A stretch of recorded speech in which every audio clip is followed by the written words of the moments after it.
Previously on the Seventh Valkyrie, BC discovered the Machine King's bold first strike into the heart of the old city, setting the Freelander side of Rene abuzz. With her old employer looming over her new home, the night's going to be a long one for BC. Right now on the Seventh Valkyrie. Chapter 2. The Phantom's Thread. BC. On the fourth night of winter, in the dead of night. Exhaustion weighed heavy on BC as she returned to Velvet, ignoring the fervor of a town set alight by the Machine King's declarations. "What shall you be?" he'd said. "Dolls or puppets?"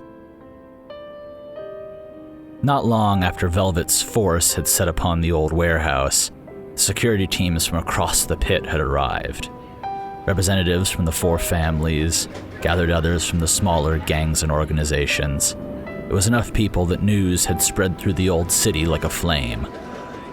There were Edoran soldiers, Edoran commoners too, all strung up and posed and dripping with blood, slaughtered without any alarm raised across the water.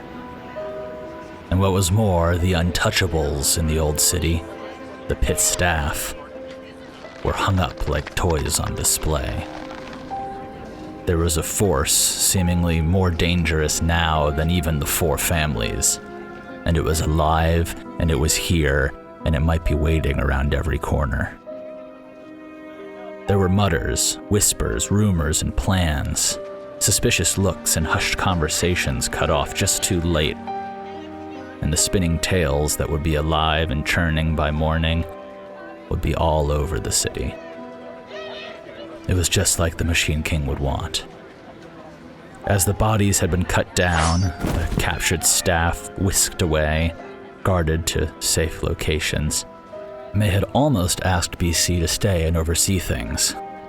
There would be emergency war room talks to deal with the Machine King and the now dead Edorans on their doorstep, but after one look at BC, May had quietly sent her home.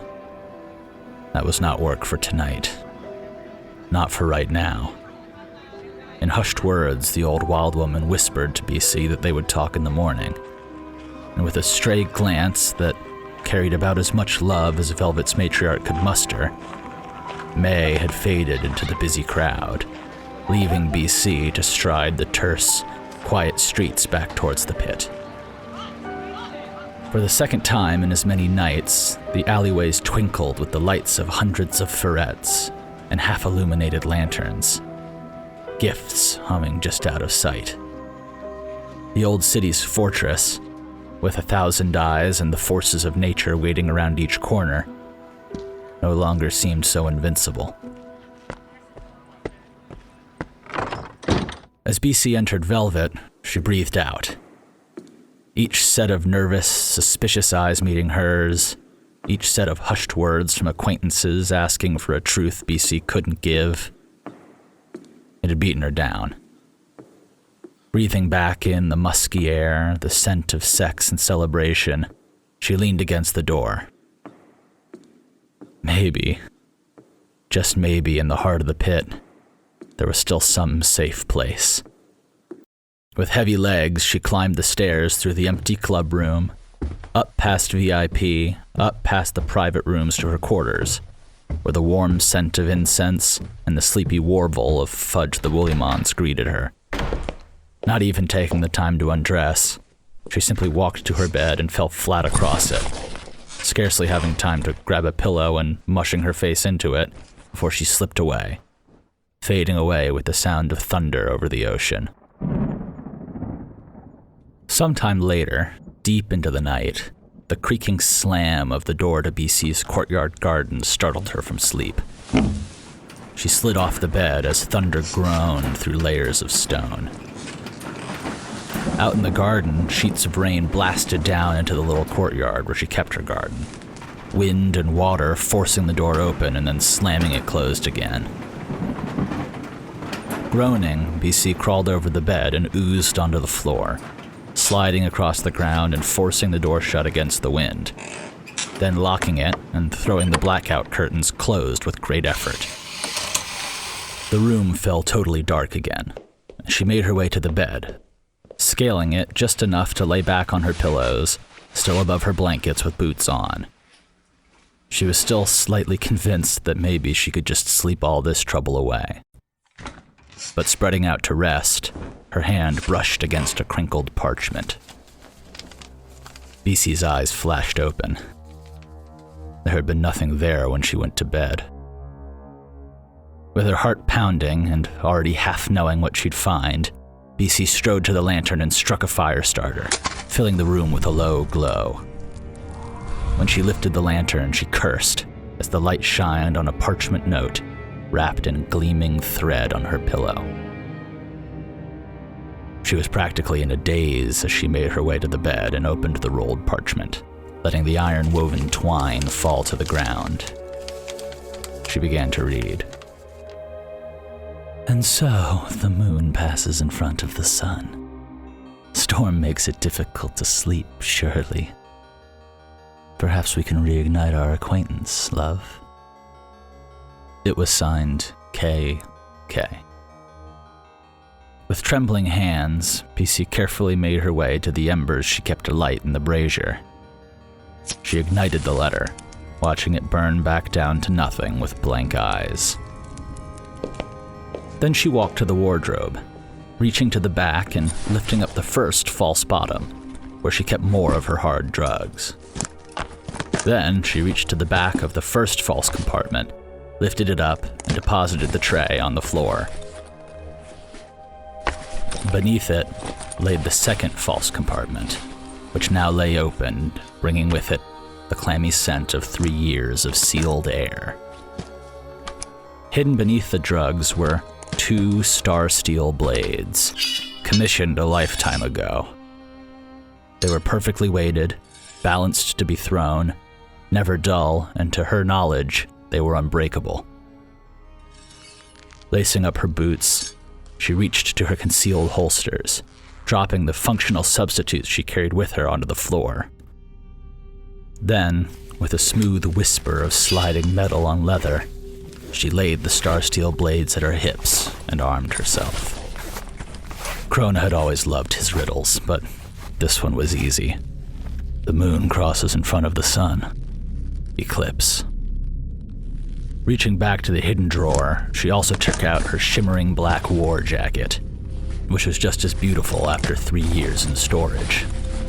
It was woven with armor fibers and reinforced with an ancient earth-shifter process to make it harder than steel. A second gift from Krona. She would throw all of it into the ocean after tonight, but tonight she might need them. Like its companion restaurants and establishments, Eclipse was a monument to a vision. But unlike the other 4 places in the pit, there was not a single part of Eclipse dedicated to the day-to-day common members of the old city. Carved from the peak of the hillside, Eclipse had no lower levels, no common kitchen, and instead was limited to a single, 2-tiered dining room and 6 private dining lounges, each with an outrageous cover fee.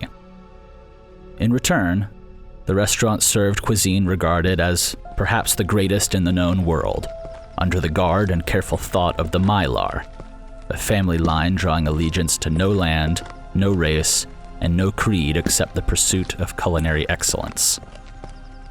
But as BC crept up through the access road from Velvet, navigating the well-polished stairs and aerated lounges, there could be no trace of scent, scum, or smoke on servers in Eclipse.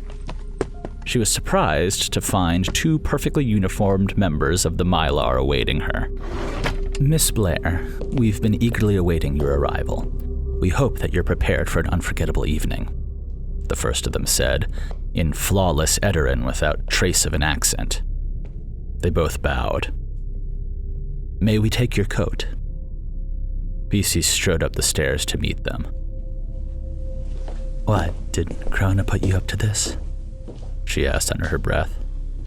Because if so, this can go a lot easier if you drop the act and tell me where he is so I can kill him.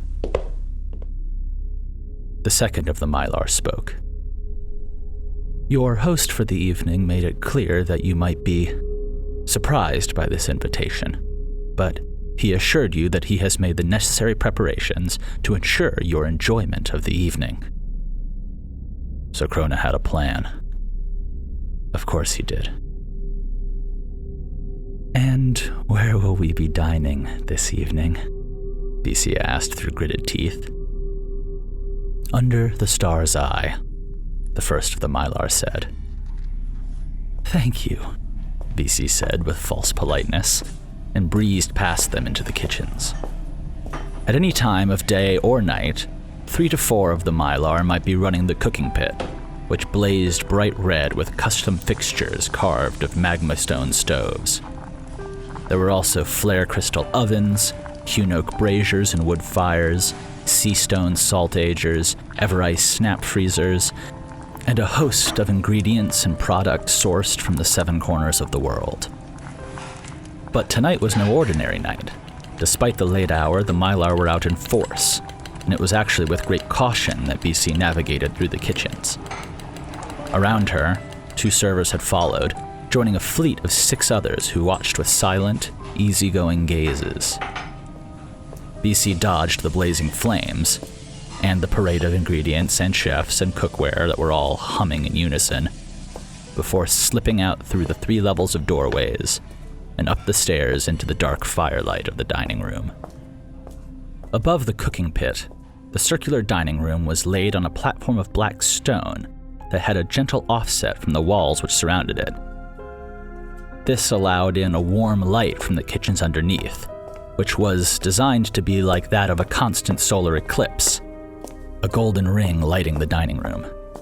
Above, via spiraling staircases, laid the second floor and the private dining lounges, also illuminated from above by a similar eclipse, this one cast around the edges of the room with ancient glowing sunstones.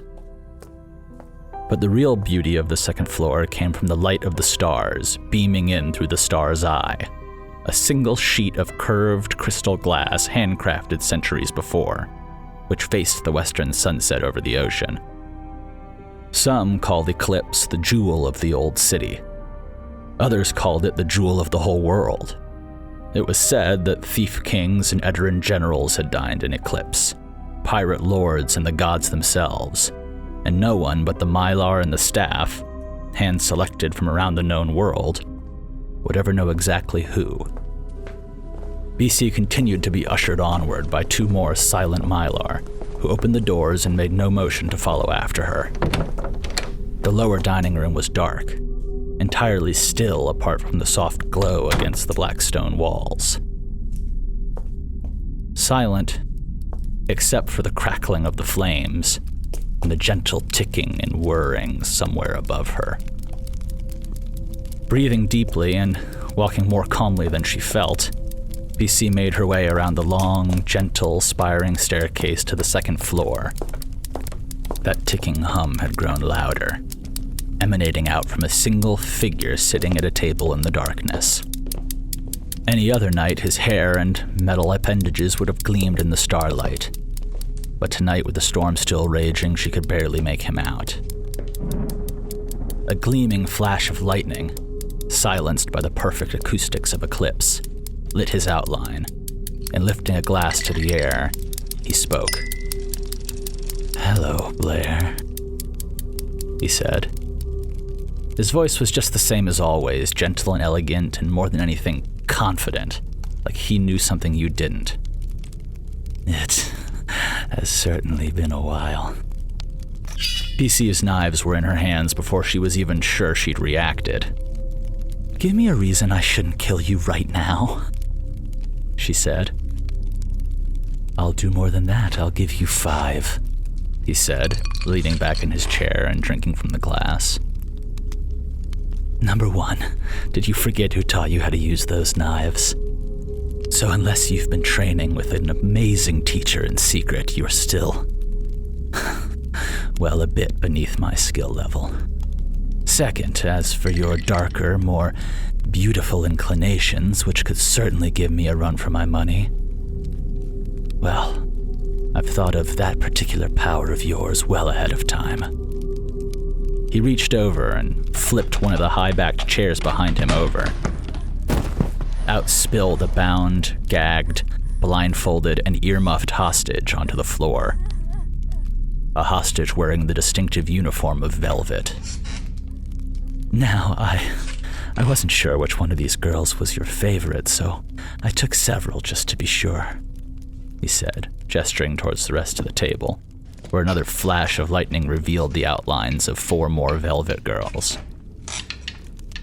I personally I've never shared your hesitation for slaughtering innocents, as I'm sure you saw earlier this evening on the waterfront. I knew it was you. What's your third? And good Lord, BC, of course it was me. Who else has that level of presentation?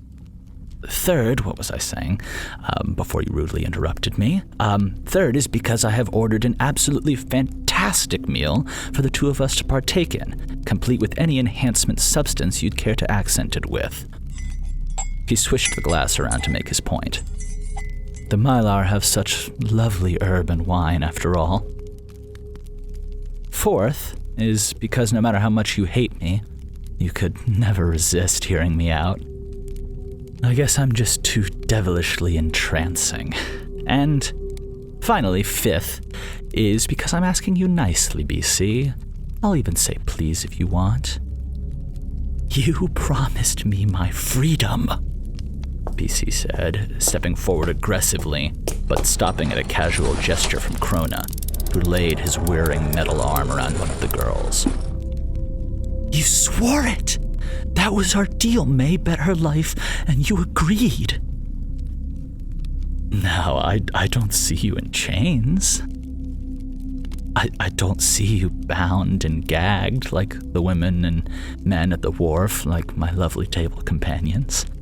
You're still alive and breathing and free to do whatever you want. I'm just coming back to see an old friend. A communicator that keeps following me isn't freedom, BC shouted. Notes and messages aren't freedom. Kidnapping my coworkers? Coming here when you had the whole world to make your kingdom, that isn't freedom, Krona. Footsteps echoing on the black stone stairs beneath them startled BC, and Krona clapped with delight. Aha! Your first course is here. I hope you don't mind, but I've been grazing for a little while. You know my appetite, and heavens, you don't know what I suffered through on the way here. Had to throw it up as soon as I was on the road after that inn. It was just terrible stuff, really, but you always have to try. Still, it was a absolutely abhorrent meal, and it made me just crave some Eclipse cuisine. BC flicked her knives back into her holsters as a train of perfectly poised Mylar entered the dining room, armed with covered plates, bottles, and glasses of wine. It was only then that BC realized the table set just behind her, already lit with the warm glow of hand-carved candlesticks and shining white cloth. Splitting off into formation, the Mylar circled around each table, BC's and Krona's, laying down glasses, uncovering the glistening plates of the first course, and effortlessly pouring wine, all seemingly in one movement. There was no interaction, no sampling of the wine needed, no choice involved, no menu. The Mylar simply emitted cuisine, and you were grateful to partake. Only one of the servers remained behind, offering BC's chair to her for just enough time that allowed BC to indicate she would be just fine pulling it open herself. And then he vanished as well, leaving BC, Krona, and the hostages. Want to know what happens next? Join us on Patreon to become a hero of Edera and get early access to episodes along with bonus features, director's commentary, and the full Tab to archive. You can also find other ways to support us at the links in the description, and we will see you next week.